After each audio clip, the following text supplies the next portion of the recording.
Right, Sean Zattel here with the man. A lot of people feel is the best prospect in boxing. Him, Moses Aituma. It's a short list. Abdullah Mason, now number two with the WBO for the world title in the rankings, comes back June 7th on ESPN. Keyshawn Davis's card, fighting Jeremiah Nakatia, a guy that's fought a couple of world champions up to this point.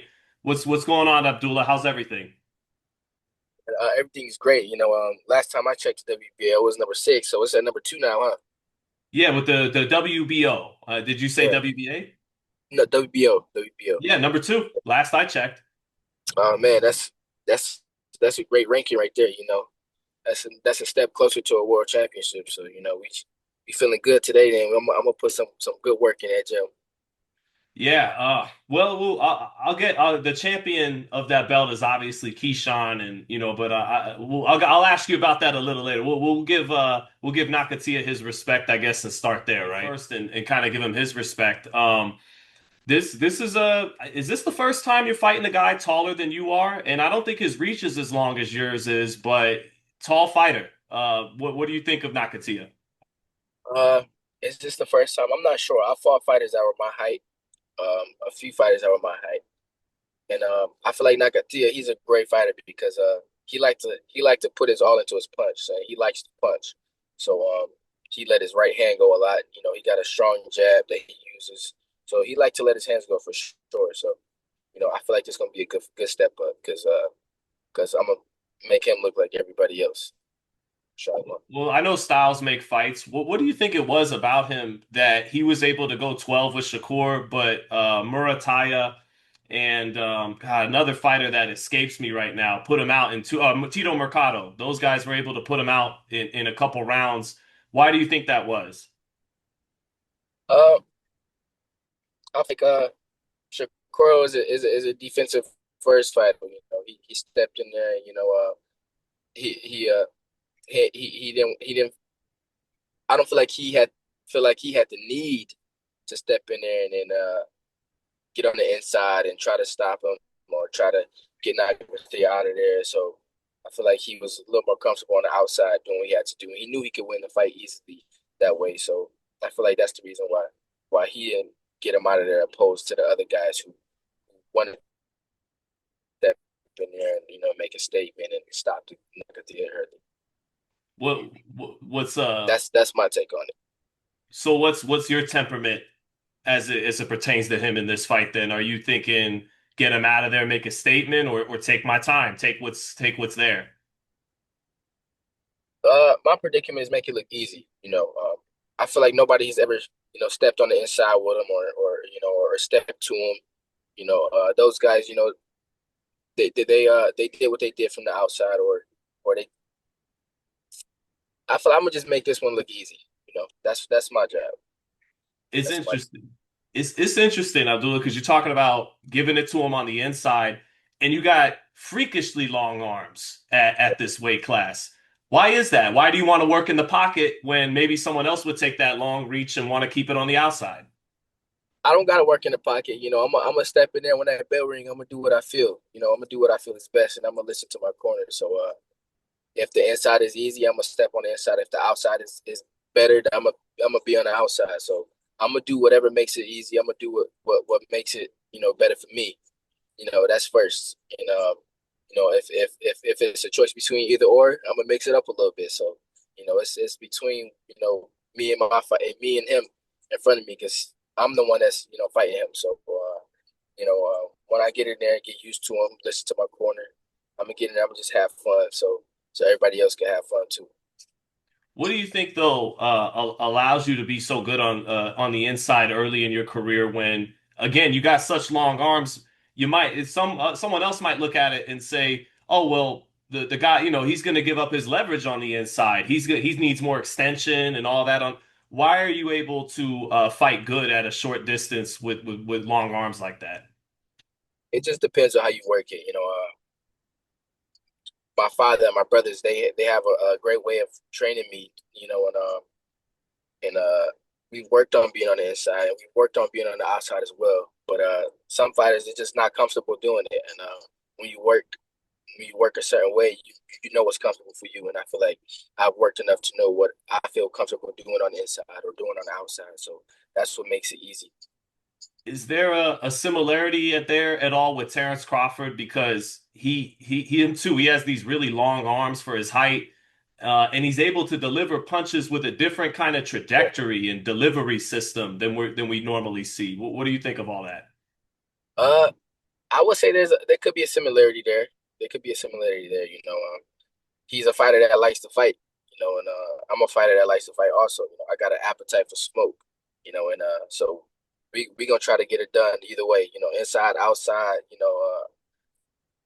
Any side. So we gonna try to get it done. So I feel like that's a similarity there, and we like to fight. Yeah, and there's even a similarity with Keyshawn in that because Keyshawn's coming up under Terrence, and he's got long arms, but he wants the smoke too. He's got the appetite for smoke too. You are rated number two for his belt. Do you have the appetite for smoke for Keyshawn Davis? Well, absolutely. We gonna see if everybody else got an appetite for smoke. That would be a great fight. If I was given an opportunity, that that'd be amazing. I couldn't wait to do it. If we were to fight each other.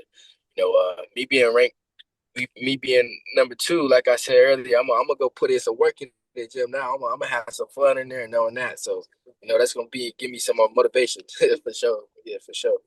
Well, just to be realistic about everything, right? Like you being 20 years old and chomping at the bit, that's you doing your part. That's you doing what you're saying what you should be saying, right? You should be a dog on a leash that is just, waiting to rip off of that thing and go after it.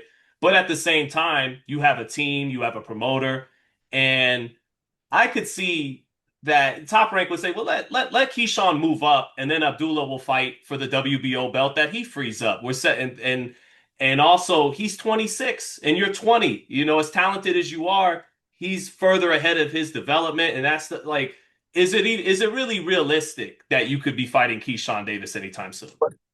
Forget what age did Mike Tyson become world champion? 20?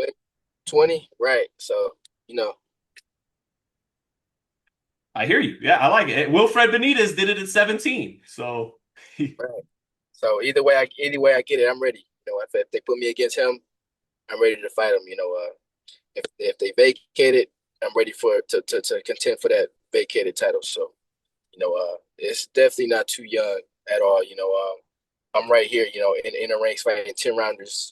I'm training. I'm training hard. Just like everybody else, and I've got talent. I would say more than a lot of people have. But Mike Tyson was 20. Not Yeah, yeah. Forgive me if we're cutting in the spots, but Tyson was 20 and Wilfred Benitez was 17, and that brings me to another thing. I remember when I've asked you who are the fighters you studied to learn from, and you really took it back to the black and white days about like Sugar Ray and most young guys I'll talk to, the first name is Floyd, and then everybody else. Why are you like? Correct me. Who'd you say was Sugar Ray Robinson? Why do you study those old Ray fighters? Robinson. Yeah. Um, that's what my father had us on. When we first got into it. We were watching just the greats in the sport. They the ones who laid the foundation for what we were to do next. What we were to do in our time. So you know they got that. They trained it different back then. They worked different. They fought different. So it's great to be able to watch what they did. When they were doing it. So that's why we watch it. We're just able to take from it.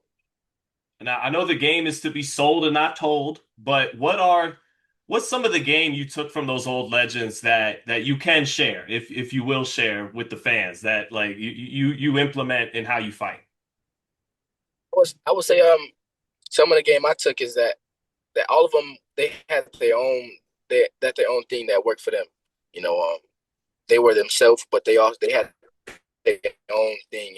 Whether it was training, whether it was fighting, they had something that worked for them, and what they stuck to, and that's what got them up there. That's the reason why they are the greats in the sport because they did what they did. Yeah, and we've touched on this before when it talked about crossing over and becoming a star. Like in today's boxing and social media, it's about doing something that grabs attention on social media and all that. And you're more a kid of your about your faith and your family, and that's not really what there is promoted like to get people's attention nowadays. So how do you think you cross over? You become a star at some point. I mean, let me answer that. Let me answer that. What's up, Just Amir? keep doing what he's doing. It's gonna happen. It's already. What's up, Sean? How you?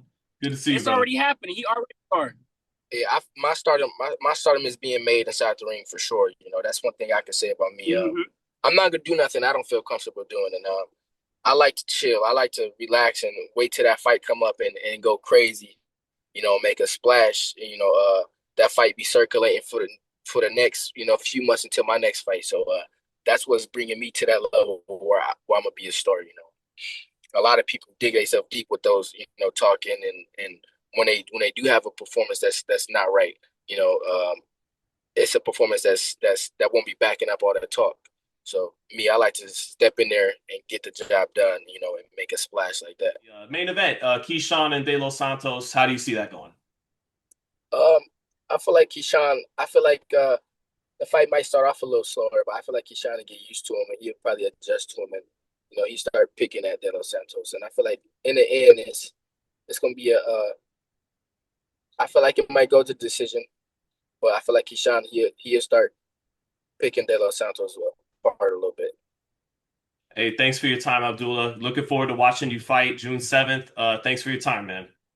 Thank you. And everybody watching, I want y'all to what I want y'all to do is let me know who y'all want me to fight. So anybody watching, I want y'all to put it up, put it out there. Let us know who y'all want to see me fighting next. Let's see the Usyk fight. Come Abdullah on. versus Let's dare to be great here, Abdullah. What we doing? right. Right. Okay. Abdullah versus who? Anthony Joshua. Anthony, no, man, you got to fight the champion. What are you trying to Listen, see? You're trying to already right. pick on the guy who's on his way down. Oh Come man. on, Oh man. man. Well, first we got to get to the champions in my own division. So we got four of them, and we're gonna get them out the way hopefully, and be on to the next. No, thank you for your time, man. Have a good rest of the camp. See you guys in Virginia. Thank you. Thank you. I appreciate that. Yes, sir. Thank you.